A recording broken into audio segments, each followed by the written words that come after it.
What's up, everybody? Welcome back to Swanky Disc Reviews. Today we have probably the most unique discs I've ever seen in my life. We have Doomsday Discs. We have the Frag, the Bunker Buster, and the Landmine.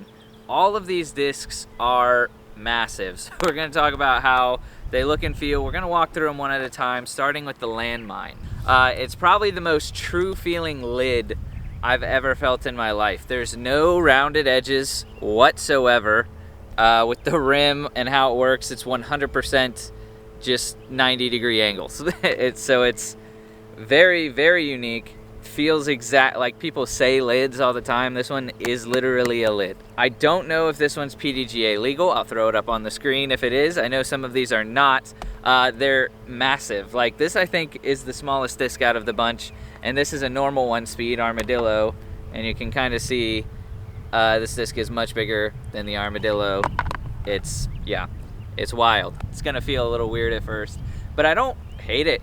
I don't hate it per se. So on backhand, it actually does not feel that bad, and it has a surprising amount of stability. I was not expecting that at all. So we decided to throw it on some forehands also, and still a surprising amount of stability. I will say on forehand, kind of hurts to throw because, like I said, no smooth edges here. Kind of like, it's not sharp, there's no flashing, but it is it's like ripping out of your finger without any smooth edges, so it hurts a little bit. But like I said, kind of cool flight. I would compare the flight kind of like a Berg. Obviously the hand feel could not be more different, but the flight was not too dissimilar. Maybe a little bit more glide.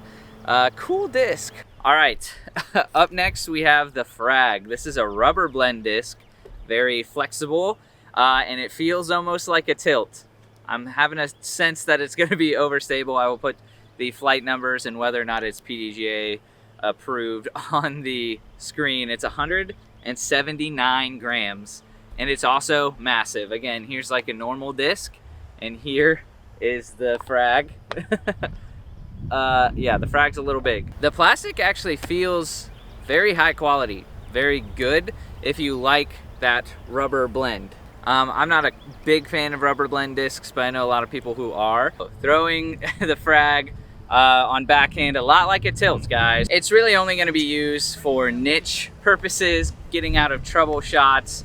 I threw it on some forehands, and of course, same result. Super, super beefy, reliably beefy though, and it's in this unique rubber blend. Having thrown the tilts a lot, I knew I had to try it on a thumber angle, and also threw it upside down, and they flew pretty much like a tilt does. I will say the nicer thing about this is that it doesn't feel quite as much like it's ripping your thumb off because of the rubber being very soft. So throwing it upside down and on a thumber was not quite as bad. So that's something. All right, the final disc, the Doomsday Bunker Buster, and this thing is absolutely massive, 199 grams. So there's no way it's PDGA approved. You have to be under 180 grams for that. And let's compare it to, this is a normal disc. This is the Bunker Buster. It's absolutely massive. I can literally just like fit this in the rim of this disc. Even compared to the Landmine, which is already a big disc, this thing is huge. It's absolutely massive. That being said, the rim doesn't feel terrible. Like I said, the quality of the plastic feels good. This one has a shallow rim. Feels like it might be kind of flippy. Let's give it a few throws. All right, guys, we threw this disc so many times. And I don't know what to say. the best way I could put it is it's very touchy. If there's like a little bit of headwind, it's a roller. If you throw it slow, it's not overstable, but it has a very overstable finish. Yeah, I don't know, like if it turns over, I don't know what, I really don't understand this disc, guys. It's super weird. Maybe it's the surface area being affected by the wind more. Maybe it's the rim, because it has an overstable finish if it doesn't turn over, but if it starts its right turn, it's gone forever. It's a roller. That being said, great roller disc, really good beginner disc. But I would say difficult to use, because we took some speed off of it, threw it at like 20% power, and it flew straight with like a really overstable finish. You can see it kind of flare skip in some of these shots. But we also threw it on like 50% power here and there, and it turned into a roller. So yeah, I'll show it on hyzer at like 35.7%. There it is. Wow. Stable finish. That was beautiful.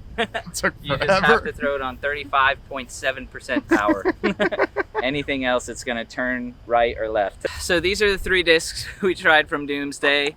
And thinking about whether we're going to swanky seal of approve them or not, here's what's going to sway my opinion, is that on Foundation Disc Golf's website, this is $8. This is the most usable disc, I would say, out of the bunch, and I didn't mind it as much as I thought I would. $8. The Frag, $8. If you want to tilt, that's $8. Like, go check it out. This, I think, was $12. So for the reason of price, I'm going to give them the swanky seal of approval. And they're kind of fun. The Landmine is especially fun. The Frag is interesting. This disc is really hard to figure out, but it's going to be great for beginners. So yeah, you can go to Foundation Discs and check these out. Link is going to be in the description. Thank you guys so much for watching. We'll see you in the next one. Let us know what you think of Doomsday Discs in the comments. Stay swanky.